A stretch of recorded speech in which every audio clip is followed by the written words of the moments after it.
1949 সালে 26শে নভেম্বর ভারতের গণপরিষদে আমাদের যে সংবিধান সেটি গৃহীত হয়। 1950 সালে 26শে জানুয়ারি থেকে সেই সংবিধান কার্যকর হয়। প্রতি বছর আমরা ওই 26শে জানুয়ারি এই দিনটিকে প্রজাতন্ত্র দিবস অর্থাৎ রিপাবলিক ডে হিসাবে আমরা পালন করি। এই দিনটির একটা আলাদা ঐতিহ্য আছে। এই কারণে 1930 সালে যখন আমাদের ব্রিটিশরা আমাদের দেশকে শাসন করছিল, তখন আমাদের দেশের স্বায়ত্ত শাসনকে দেওয়ার উদ্দেশ্যে প্রথম জাতীয় কংগ্রেসের সভাতে সিদ্ধান্ত গ্রহণ করা হয়েছিল, যতদিন না পর্যন্ত আমাদের দেশকে স্বায়ত্ত শাসন দেওয়া হচ্ছে ততদিন আমরা প্রতি বছর 26শে জানুয়ারি দিনটিকে প্রতীকী স্বাধীনতা দিবস হিসাবে পালন করব।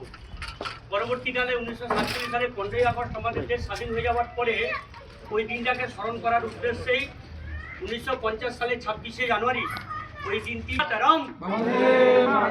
বন্দে মাতরম 77তম প্রজাতন্ত্র দিবস কি, 77তম প্রজাতন্ত্র দিবস কি, বন্দে মাতরম, বন্দে মাতরম, বন্দে ভারতম।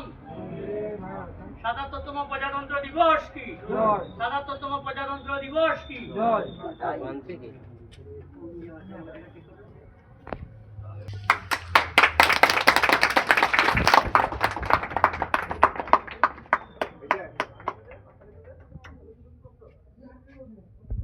যে সকল মহান বিপ্লবী দেশমাতৃকার সাথে আমরা প্রজাতন্ত্র দিবস পালন করছি, সারা ভারতবর্ষে আজকের দিনেই সাড়ম্বরে এই দিবসটি পালিত